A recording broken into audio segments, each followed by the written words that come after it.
अगर आपने जीएसटी में कंपोजिशन स्कीम ऑप्ट कर रखी है तो अब आपको अपनी जीएसटीआर 4 भरनी है। ये आपको एनुअल भरनी होती है। एक तरह से जीएसटी कंपोजिट टैक्स पेयर्स के लिए ये एनुअल रिटर्न है। पर इस जीएसटीआर 4 को भरने की डेट अभी लेटेस्ट ही गवर्नमेंट ने चेंज करी है। क्या है ये डेट और क्या क्या डिटेल्स आपको जीएसटीआर 4 में देनी होती है और कैसे इसे फाइल करना है, ये सारी प्रोसेस हम इस वीडियो में सीख रहे हैं। ये इंपॉर्टेंट वीडियो है, आप खुद तो एंड तक देखेंगे ही। नीचे ही शेयर का टैब है, शेयर जरूर करें। आप देख रहे हैं सीए गुरुजी, मैं हूँ सीए पूजा। स्क्रीन पर हमारी वेबसाइट CA-Guruji-Classes.com ओपन है। यहाँ पे आपको कोर्सेज के नाम दिए हैं। यहाँ विजिट करने पर आपको कोर्सेज एंड कॉम्बो कोर्सेज के टैब में ये कोर्सेज मिलेंगे।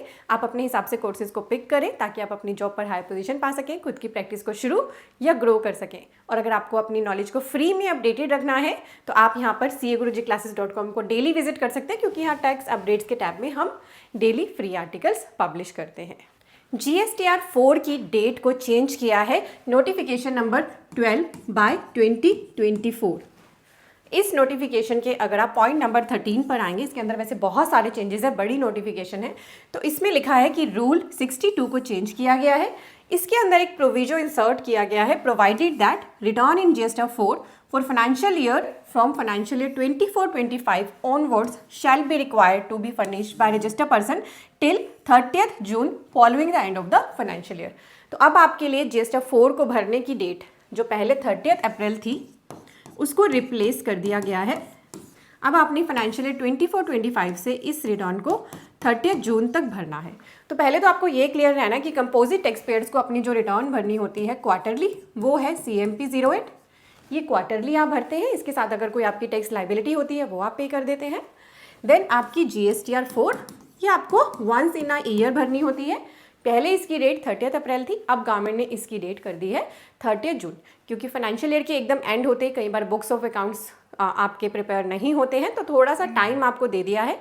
तो अब सफिशिएंट टाइम मिल गया 30 जून तक इसको फाइल करने का। आपकी जो ये रिटर्न है ना जीएसटीआर 4, इसके अंदर आपको परचेजेस की भी अपनी डिटेल देनी होती है। तो इसीलिए ये रिटर्न ना कंफ्यूजिंग सी लगती है पर्सन्स को।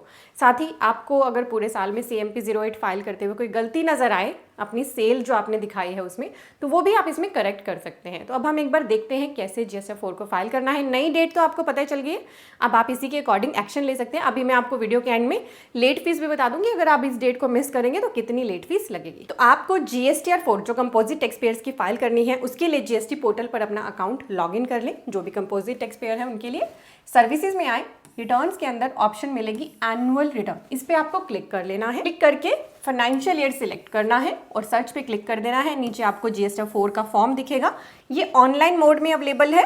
साथ ही अगर आपके पास डेटा ज़्यादा है तो आप इसकी ऑफलाइन यूटिलिटी को ओपन करके और उसकी फिर फाइल बनाकर यहाँ पर अपलोड या डाउनलोड कर सकते हो JSON फाइल। कौन सी फाइल यहाँ से डाउनलोड होगी, यहाँ पे टेबल नंबर 4A और 4B के अंदर जो डेटा आता है ना आपकी परचेज का, उसकी ऑटो ड्राफ्टेड स्टेटमेंट आपको मिल जाती है यहाँ से, तो वो आप डाउनलोड कर सकते हैं और प्रिपेयर होने के बाद यहाँ पे अपनी जीएसटीआर 4 अपलोड कर सकते हैं।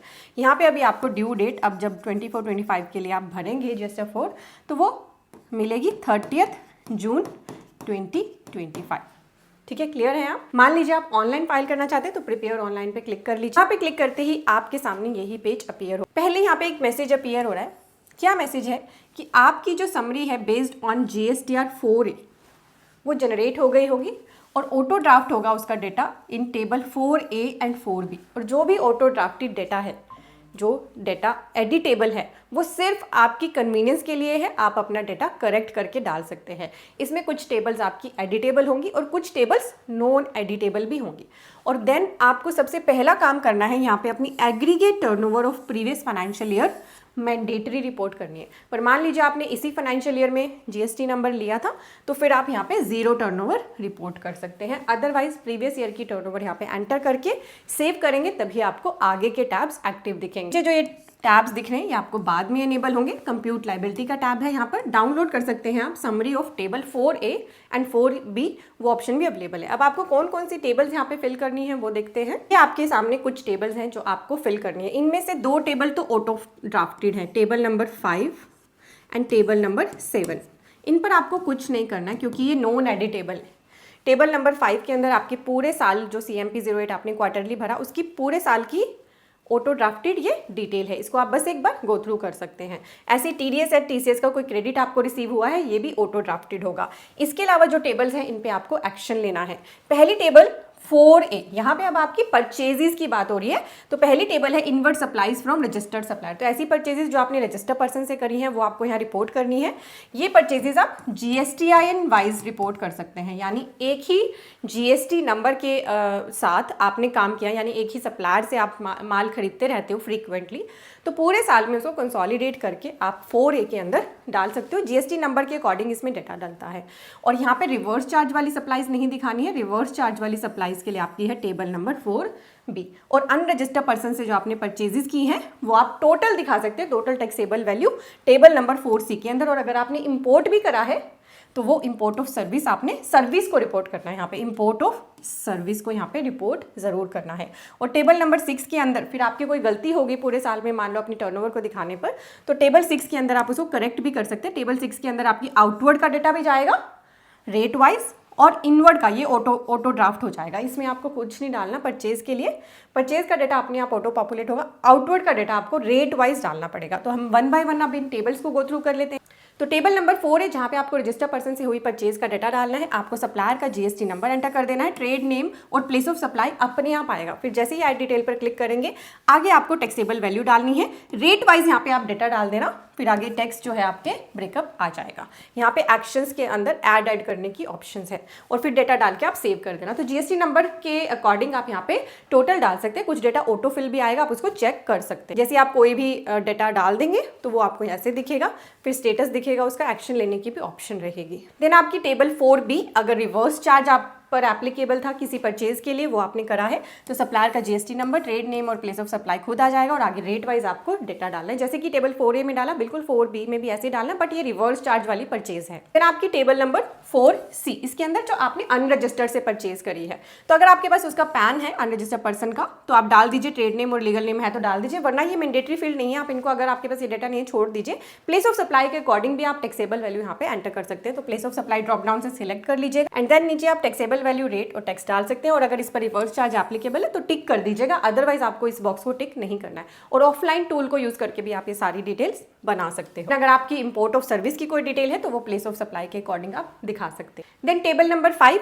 ये आपकी ऑटो पॉपुलेट होगी। सारे साल जो आपने CMP 08 में डाटा डाला है वो एंटर होगा। कैसे, कौन कौन सी चीजें यहाँ पर रिपोर्ट होंगी? आपकी सेल इंक्लूडिंग एग्जाम सप्लाई, उसकी वैल्यू और टैक्सेस का ब्रेकअप, आपकी इनवर्ड सप्लाई जिन पर रिवर्स चार्ज में आपने टैक्स पे किया है including import of service, and taxes paid 1+2 के अंदर जो टैक्सेस आपने पे किए, और इंटरेस्ट अगर कोई आपने पेड किया है तो वो भी आपको यहाँ पर दिखाई देगा। ये ऑटो पॉपुलेटेड डेटा है, इसे आप एडिट नहीं कर सकते। Then important your table number 6, ये टेबल नंबर 6 आपकी बड़ी इंपॉर्टेंट है। इसमें आउटवर्ड सप्लाई और इनवर्ड सप्लाई दोनों के लिए अलग अलग पार्ट्स हैं, पर इनवर्ड सप्लाई वाला पार्ट आपको नहीं भरना है। ये ऑटो पॉपुलेट होगा जब आप प्रोसीड टू फाइल बटन पे क्लिक करेंगे। आपको सारा काम आउटवर्ड सप्लाई वाले कॉलम में करना है। यहाँ पे आपको रेट वाइज 0, 1, 2, 5 और 6 जो भी रेट आप पर एप्लीकेबल है उसके अकॉर्डिंग टोटल अपनी सेल डालनी है, उसकी वैल्यू डालनी है, और फिर ये जो टैक्सेस हैं वो ऑटोमेटिक आ जाएंगे। और अगर आपसे एक पूरे साल में सेल दिखाते हुए कोई गलती हुई CMP 08 में, तो आप यहाँ पर अपनी करेक्ट सेल रिपोर्ट करना, उसके अकॉर्डिंग आप टैक्स भी पे कर सकते हो, कोई बनता है तो। बट यहाँ पे आप अपनी करेक्ट सेल रिपोर्ट कर देना, परचेज अपने आप ऑटोफिल हो जाएगी। देन आपकी टेबल नंबर 7, कोई TDS या TCS का क्रेडिट रिसीव हुआ, ये भी ऑटोफिल होगा, आपको इसको एडिट करने की ऑप्शन नहीं मिलेगी। बस यही टेबल्स इसमें भरनी थी, छोटी सी आपकी एनुअल रिटर्न है। जैसे ही आप सभी डिटेल्स फिल कर लें, आपको लगे करेक्टली आपने भर ली है, कंप्यूट लाइबिलिटी बटन पे क्लिक कर लीजिए। कंप्यूट लाइबिलिटी बटन पे क्लिक करते ही आपके सामने ये टेबल्स भी एक्टिव हो जाएगी। डाउनलोड कर सकते हैं आप जस्ट 4 की समरी PDF में, एक्सेल में। प्रोसीड टू फाइल का बटन भी यहाँ पर एक्टिव हो जाएगा। तो आप अपनी डिटेल्स को डाउनलोड करके चेक कर लेना। जब चेक करने पर आपको लगे कि करेक्ट है आपकी सारी डिटेल, तो प्रोसीड टू फाइल करके जैसे आप अपनी नॉर्मल GST रिटर्न्स भरते हैं वैसे ही इसे भर देना। बट मेक श्योर करें इस रिटर्न को भरना ज़रूर है आपने। ऐसा नहीं है कि आप को लगे कि CMP 08 तो भरते ही हैं क्वार्टरली, इसकी क्या ज़रूरत है? ये मैंडेटरी है कंपोजिट टैक्स पेयर्स के लिए। अगर इसको नहीं भरा जाता, आप जान लेते हैं लेट फीस कितनी लगती है। तो GST 4 को लेट करने पर, तो अगर आपको GST 4 नील भरनी है, यानी आपने CMP 08 में 0 ही फिगर्स दिखाए हैं, तो उस केस में आपके लिए जो पेनल्टी एप्लीकेबल है वो है 20 रुपीज़ पर डे नील के केस में। बट उसकी मैक्सिमम कैपिंग है 500 रुपये से ज़्यादा 250 CGST 250 LGST इससे ज़्यादा की लेट फीस आपसे नहीं ली जाएगी। और अगर अदर देन नील की रिटर्न है तो 50 रुपीज़ पर डे की लेट फीस है और इसकी कैपिंग करी गई है 2000 से ज़्यादा आपसे लेट फीस नहीं ली जाएगी। तो आपने जीएसटी 4 के बारे में खुद तो समझ ही लिया है। मेक श्योर करें नीचे दिए गए सब्सक्राइब के टैब पे क्लिक कर दें, नीचे ही शेयर का टैब है, शेयर करना भी ना भूलें। तो इस तरह से आप देखते जाएं जो भी डिटेल आपको डालनी है, मेजरली तो ऊपर ही ज़्यादा आपकी डिटेल रहेगी। टाइप करें CAGuruji-classes.com, आपके सामने यही वेब पेज आएगा। यहाँ पर आपको कोर्सेज एंड कॉम्बो कोर्सेज के टैब दिख रहे हैं। हमारे इस वेब पेज पर आपको GST, income tax, accounting, automation of balance sheet, MSME, TDS के इंपॉर्टेंट कोर्सेज मिलते हैं। यहाँ आपको सभी कंसोलिडेटेड कोर्सेज दिख रहे हैं। तो आप अपनी प्रैक्टिस करने के लिए या जॉब में हायर पोजीशन पाने के लिए इन कोर्सेज का बेनिफिट लें। कोर्सेज सेक्शन में आएंगे तो आपको ये 2 तरह के थंबनेल दिख रहे हैं, एक येलो कलर के वर्ड्स में और एक ये ब्लैक थंबनेल दिख रहा है। ब्लैक थंबनेल की वैलिडिटी लाइफ टाइम है और जो अदर येलो कलर के कोर्सेज उनके लिए कुछ हमने लिमिटेड वैलिडिटी पीरियड लिखा है। तो आपने कन्वीनियंस अपनी देखनी है कि आपको लिमिटेड टाइम में ही कोर्स को कवर करना है तो लिमिटेड टाइम के कोर्स ले लीजिए। आपको लगता है कि मेरे पास इतना टाइम नहीं होता तो लाइफ टाइम अगर मेरे पास अवेलेबल रहेंगे लेक्चर्स तो मेरे लिए कन्वीनियंट रहेगा, तो आप अपने हिसाब से कोर्स को बस पिक करें, उस पर क्लिक कर लें, यहाँ आकर उसका पूरा करिकुलम रीड कर लें ताकि आप देख सकें क्या क्या कवरेज हमने इसमें कर दी है और क्या आपकी नीड को ये सेटिस्फाई कर रहा है।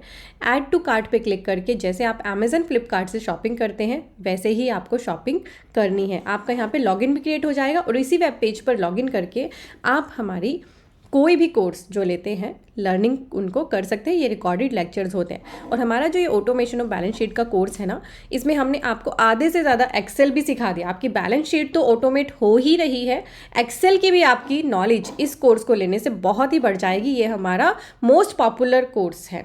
और आप यहाँ पे एक FAQ का टैब है, इस FAQ टैब में आएंगे तो आपको वीडियोज़ यहाँ पर मिल जाती हैं how to join the course की। आप वीडियोज़ देख लें एंड हाउ टू ये वीडियो है, ये वीडियो जिस पे लिखा है and how to access the course. इन दोनों वीडियो को देखने से आपको क्लैरिटी हो जाएगी किस तरह से आपने हमारी वेबसाइट पे आके कैसे कोर्स को बाय करना है और फिर बाय करने के बाद कैसे देखना है। तो CA गुरुजी कोर्सेज के लॉन्च किए हुए इन इंपॉर्टेंट कोर्सेज का बेनिफिट ज़रूर लें और अपने और भी फ्रेंड्स को अवेयर कर दें। हमारी वेबसाइट को आप शेयर कर सकते हैं CAGuruji-classes.com।